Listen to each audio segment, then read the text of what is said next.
Hello students. आज की video में हम लोग कर रहे हैं क्लास 10th में फर्स्ट चैप्टर रियल नंबर के 5 मोस्ट इंपोर्टेंट क्वेश्चंस। तो आपके एग्जाम बहुत पास है और एग्जाम के पॉइंट ऑफ व्यू से ये क्वेश्चंस बहुत इंपॉर्टेंट है, इनको बहुत अच्छी तरीके से कर लीजिएगा। क्लास 10th के ये क्वेश्चंस हैं। तो ये 5 क्वेश्चन है, आप भी इनको मेरे साथ साथ सॉल्व कर लीजिए और आप भी इनका आंसर निकालिए। फिर अगर कहीं कोई डाउट आता है तो उसको आप वीडियो को देख करके क्लेरिफाई कर सकते हैं। तो चलिए एक एक करके मैं भी स्टार्ट करता हूं इन क्वेश्चंस को। पहला क्वेश्चन है जैसे कि LCM of two number is 14 times is there HCF. LCM जो है दो नंबर्स का वो 14 टाइम्स है उनके एचसीएफ का। और आगे लिखा है sum of the HCF and LCM. HCF का और एलसीएम का जो सम है, दोनों का जो प्लस है वो हमें दे रखा है 600। इसके अलावा one of the two number is 280। One number भी हमें दे रखा है कि उन दोनों नंबर में से एक नंबर जो है वो 280 है। तो सेकंड नंबर हमें फाइंड आउट करना है कि जो अदर नंबर होगा वो नंबर कितना होगा। तो चलिए करते हैं स्टार्ट। देखिए एचसीएफ के बारे में दे रखा है कि एचसीएफ 14 टाइम्स है एलसीएम का, तो ये वाली वैल्यू डायरेक्ट यहां पे ले लेते हैं। एलसीएम की जगह पे लिख सकते हैं 14 times of HCF plus HCF equal to 600। 14 HCF और 1 एचसीएफ ऐड हो जाएगा तो 15 एचसीएफ हो जाएगा ये, इक्वल टू 600। तो एचसीएफ की वैल्यू हो जाएगी 600 अपॉन में 15। तो एचसीएफ आ जाएगा 15, 4 जा 60 होता है। तो एचसीएफ की वैल्यू कितनी आ गई यहाँ से 40 आ गई। एचसीएफ 40 आ गया था, एलसीएम भी आ जाएगा क्योंकि एलसीएम जो है वो 14 टाइम्स है एचसीएफ का। तो एलसीएम आ जाएगा 560। अब एक नंबर जो है वो हमें 280 दे रखा है और एचसीएफ एलसीएम और नंबर्स के बीच में एक रिलेशन होती है कि HCF multiply LCM equal to किसके होता है, प्रोडक्ट ऑफ टू नंबर्स। मतलब first number multiply second number, product of two numbers. तो एचसीएफ जो हमने निकाला वो निकाला 40। एलसीएम जो हमने अभी अभी ऑब्टेन किया वो ऑब्टेन किया है 560। और प्रोडक्ट ऑफ टू नंबर, तो एक नंबर जैसे हमारे पास है 280, तो दूसरा नंबर हमें नहीं पता तो अदर नंबर लिख लेते हैं यहाँ पर, या एक्स भी ले सकते हैं या सेकंड नंबर भी लिख सकते हैं, कुछ भी लिख सकते हो। अगर आपने लेट कर लिया है तो आप सेकंड नंबर को एक्स लेट करके यहाँ पे एक्स भी लिख सकते हैं। अदर नंबर फाइंड आउट करना होगा तो ये 280 अपॉन में आ जाएगा। कैलकुलेशन वाला पार्ट मैं पूरा नहीं करूंगा, वो आप लोग अपने आप करेंगे। इस तरीके से इसको अपॉन भेज दिया तो अदर नंबर का हमें पता चल जाएगा कि वो जो दूसरा नंबर है वो दूसरा नंबर कितना है। ये कैलकुलेशन वाला पार्ट आप लोग खुद ही कीजिए, मैं आपको इसके आंसर्स लास्ट में दिखा दूंगा कि इसके आंसर्स क्या क्या है।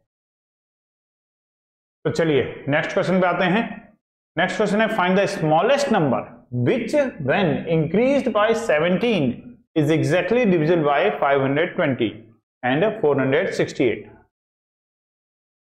अगर ये क्वेश्चन बस इतना होता कि find the smallest number which is exactly divisible by 520 and 460, ये इंक्रीज्ड बाय वाली बात हटा दें, तब तो ये क्वेश्चन एलसीएम का क्वेश्चन होता है।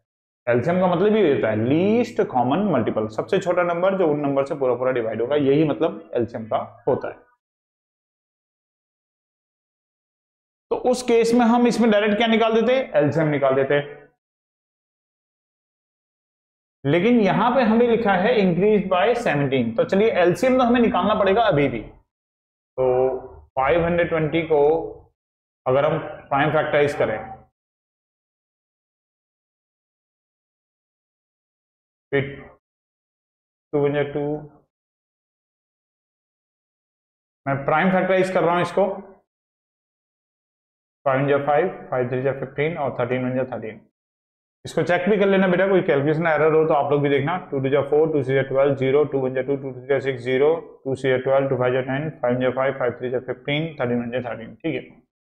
इसके अलावा 468 का अगर हम एलसीएम ले तो 2 2 4, 2 3 6, 2 4 8, 2 1 2, 2 1 2, 2 7 14, 3 से चला जाएगा ये, 3 3 9, 3 9 27, 3 से होगा 3 1 3, 3 3 9 और 13 1 13।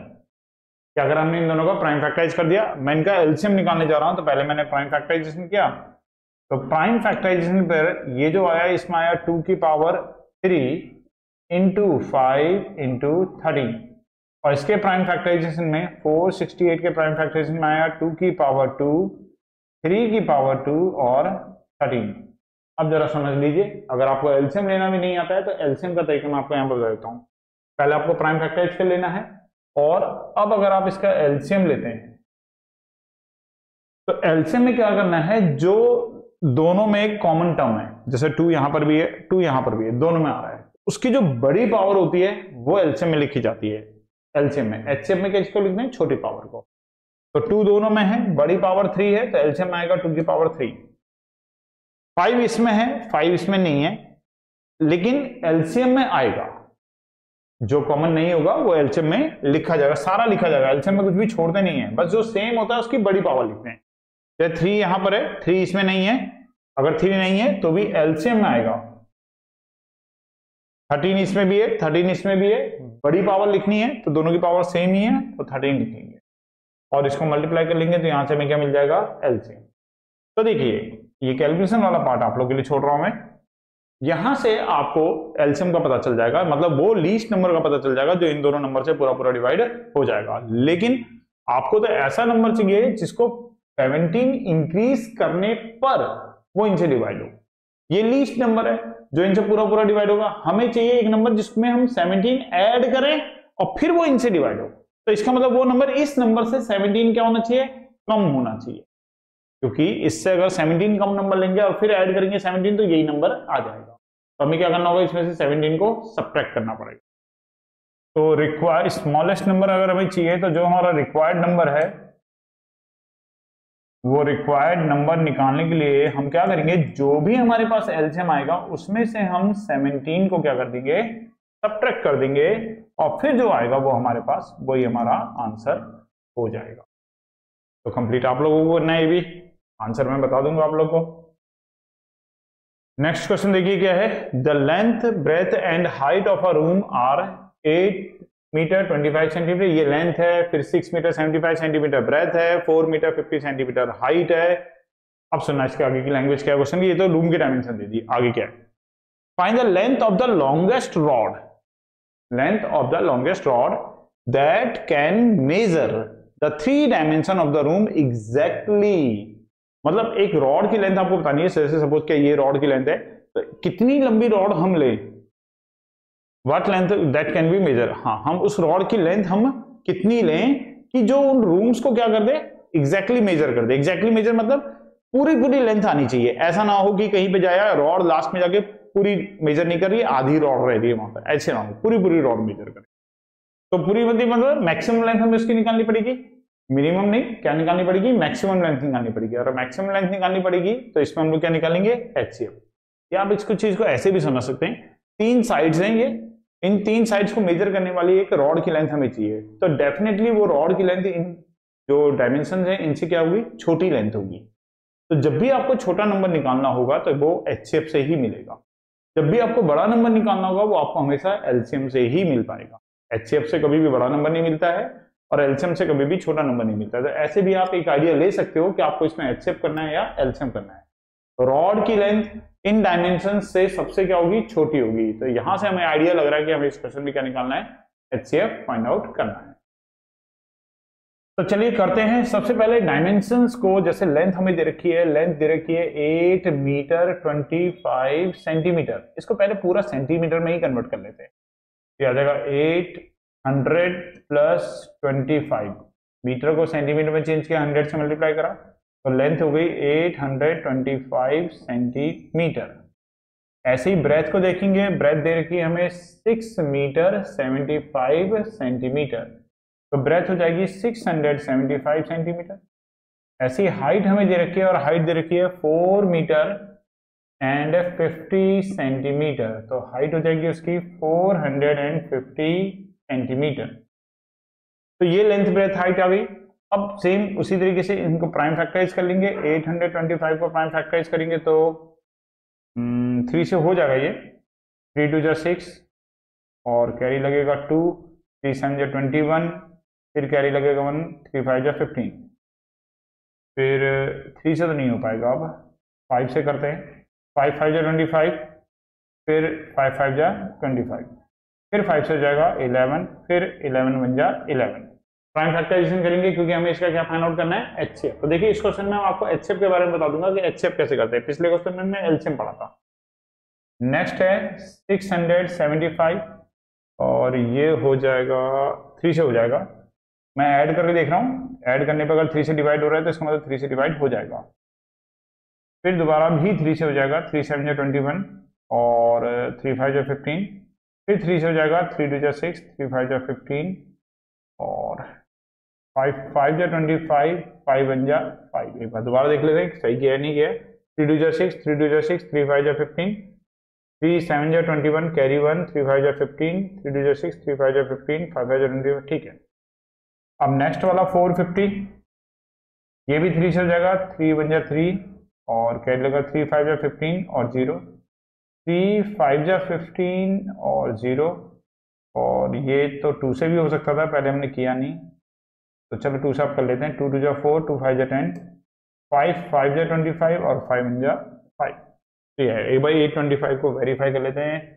3 2 जा 6, कैरी लगा 2 22, 3 7 जा 21, 3 5 जा 15, 5 5 जा 25। ठीक है, सही चला। तो इस तरीके से अब हमें इसका क्या निकालना है, एचसीएफ। तो पहले हम इसको लिखते हैं जो हमने प्राइम फैक्टराइज किया है। तो 825 को लिख सकते हैं 3 मल्टीप्लाई 5 की पावर 2 मल्टीप्लाई 11। 675 को लिख सकते हैं 3 की पावर 3 मल्टीप्लाई 5 की पावर 2। 450 को हम लिख सकते हैं 3 की पावर 2 मल्टीप्लाई 2 मल्टीप्लाई 5 की पावर 2। और हमें अगर चाहिए एचसीएफ, हाईएस्ट कॉमन फैक्टर, तो छोटी पावर है जो तीनों में होगा और उसमें भी कौन सी पावर, छोटी वाली पावर। तो देखो तीनों में क्या चीज है, 3 इसमें भी है, 3 इसमें भी है, 3 इसमें भी है, तो छोटी पावर कौन सी आ रही है, 3 की पावर 1। एचसीएफ में 3 की पावर 1 है, छोटी पावर आती है एचसीएफ में, एलसीएफ में बड़ी पावर आती है। और एचसीएफ में केवल वही आते हैं जो तीनों में कॉमन होंगे, और एलसीएम में जो कॉमन है वो तो बड़ी पावर है और जो कॉमन नहीं है वो भी आते हैं।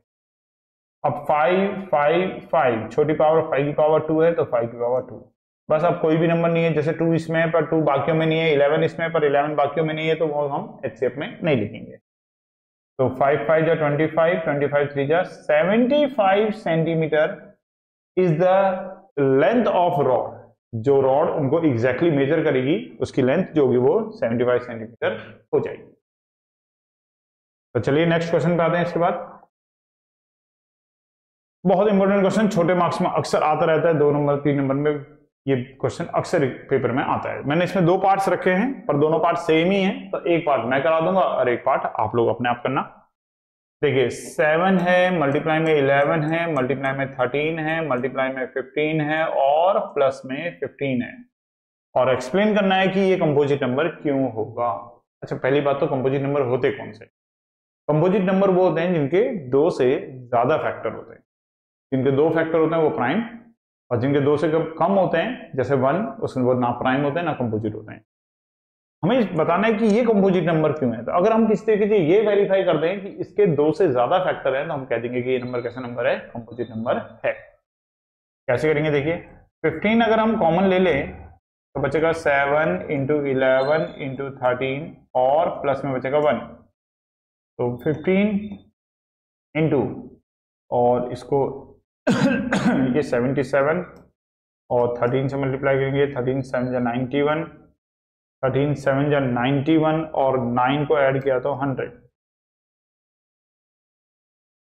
तो 1001 तो ये आ रहा है, प्लस में 1 हो गया तो कितना हो गया ये 15 मल्टीप्लाई में 1002। फिर 2 से अगर इसको फैक्टराइज कर देंगे तो ये आएगा 2 मल्टीप्लाई 2 से डिवाइड 2 5 10 0 1 501 आ गया। तो डेफिनेटली इसके 2 से ज्यादा फैक्टर है। वैसे तो हमें ये बात यहां पे भी समझ में आ रही थी पर फिर भी हमने इसको पूरा करके देख लिया। तो इसका मतलब given number has more than 2 factors, इसके 2 से ज्यादा फैक्टर्स हैं, तो it is a composite number. इसलिए जो नंबर होगा कैसा नंबर हो जाएगा, एक कंपोजिट नंबर हो जाएगा, क्योंकि इसके 2 से ज्यादा फैक्टर हो रहे हैं। सेम ऐसे इस वाले में देखो 17 कॉमन आ जाएगा और जो अंदर बचेगा उसको प्राइम फैक्टराइज। अगर बाई चांस ये प्राइम फैक्टराइज नहीं भी हो पाता यहाँ पे, तो भी इसके 2 से ज्यादा फैक्टर तो हो ही चुके हैं। एक 15 है, एक 102 है, 1002 है, बाकी एक 1 है और एक मल्टीप्लाई करके जो है वो भी है। तो अगर आपका यहाँ पे फर्दर ये प्राइम फैक्टराइज नहीं भी होता है, 2 ही नंबर अगर यहाँ पे मिलते हैं, तो भी इसे प्राइम मत बोल देना। अगर आपको यहाँ 2 नंबर दिख रहे हैं तो इसका मतलब 4 फैक्टर तो इसके हो ही गए, एक 1, एक ये नंबर और एक ये नंबर और एक इनको मल्टीप्लाई करके जो आएगा वो नंबर, तो 4 फैक्टर तो वैसे भी हो रहे हैं, तो कंपोजिट नंबर तो ये हो ही जाएगा, कॉमन आते साथ ही कंपोजिट नंबर बन जाएगा ये।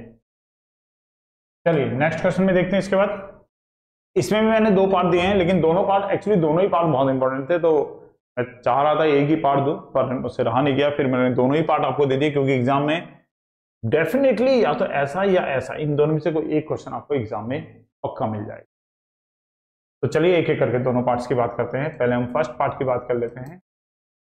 अच्छा, इसमें कुछ मेंशन नहीं कर रखा मैंने, जैसे मैंने कहा कि √3 + √5 को आपको एक इरेशनल नंबर शो करना है ऐसे इसमें, लेकिन अभी क्या होगा आपके जब एग्जाम होंगे ना, तो अब पैटर्न इसमें चेंज कर रखा है। ऐसे ज्यादातर आपको ये मेंशन रहेगा if √3 is an irrational number, ऐसा मिलता है पेपर में, वरना क्वेश्चन की लेंथ काफी बड़ी हो जाती है, इसलिए ज्यादातर अब पेपर में ये चीज मिल जाती है। और वैसे तुम्हें अकेले √3 को भी इरेशनल नंबर प्रूफ करना आना चाहिए। अगर बाई चांस नहीं मिला कभी ऐसा लिखा हुआ, तो फिर हमें √3 को भी प्रूफ करना पड़ जाता है, पर लेंथ बड़ी हो जाती है इसलिए ऐसा अक्सर मिल जाता है। तो अभी तो मैं आपको इस तरीके से बता रहा हूं कि अगर हमें ये बात गिवन है कि √3 इरेशनल नंबर है, तो फिर हम इनको इरेशनल नंबर कैसे शो करेंगे। तो देखिए इस क्वेश्चन पे बहुत ध्यान से देखना बेटा, इसमें अक्सर स्टूडेंट्स गलती कर देते हैं। वो इसमें जैसे पहले मैं शुरू करता हूं फिर बताऊंगा कहां पर गलती होती है। एज्यूम करते हैं कि √3 + √5 is a rational number. Contradiction method कहते हैं इसको। हम अपोजिट बात लेके चल रहे हैं, हम ये लेके चल रहे हैं कि ये रैशनल है, जबकि हमें प्रूफ ये करना है कि ये इररैशनल है। तो कौन सा मेथड हम लोग यूज कर रहे हैं यहाँ पे? Contradiction method.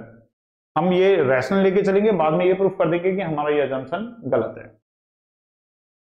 अब अगर ये रैशनल नंबर है तो इसको हम लेट कर सकते हैं √3 + √5 को P/Q, और P और Q को कैसे डिफाइन करते हैं? वेयर Q जो है वो नॉट इक्वल टू 0 होगा एंड P, Q ये दोनों कैसे होंगे? आर को प्राइम इंटीजर्स, ये को प्राइम इंटीजर है, इस टाइप से डिफाइन कर देंगे। अब देखिए स्टूडेंट क्या करते हैं, वो यहीं पर स्क्वायरिंग बोथ साइड कर देते हैं, यहाँ पे स्क्वायरिंग बोथ साइड कर देते हैं और यहाँ पर आ जाता है √15 और वो फिर ये एज्यूम कर लेते हैं कि √15 जो है वो एक इररेशनल नंबर है, जबकि √15 में 15 जो है वो कंपोजिट नंबर है।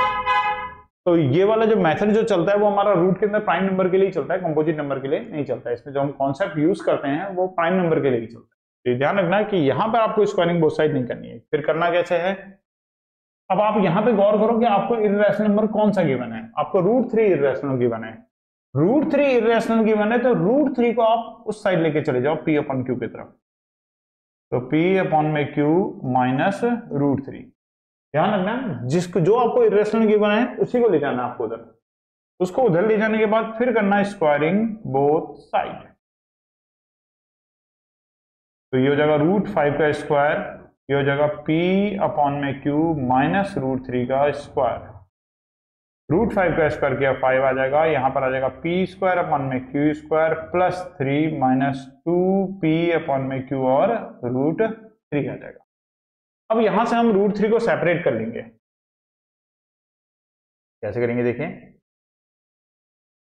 ये इधर आएगा तो 2P/Q √3, P²/Q² और ये 5 3 के साथ माइनस होगा तो -2 बना देगा, 3 - 5 होगा -2 आ जाएगा। तो 2P/Q √3 equal to Q² LCM होगा, तो P² माइनस 2Q² आएगा। इधर देखिए क्या क्या सिंप्लीफाई हो सकता है, इसको पहले उधर भेज देते हैं। तो √3 इक्वल हो जाएगा P² minus 2Q² Q²। Cross multiply से q ऊपर हो जाएगा, 2p नीचे हो जाएगा, q से एक स्क्वायर कैंसिल हो जाएगा, तो ये आ जाएगा √3 equal to p square minus 2q square upon में 2pq। तो अब √3 जो है वो एक इर्रेशनल नंबर है।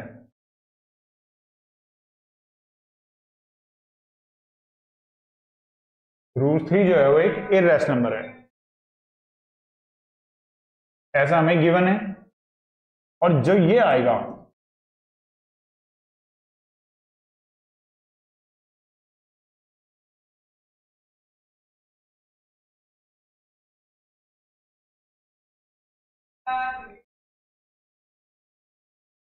ये एक रैशनल नंबर है, और जो √3 है वो एक इर्रेशनल नंबर है।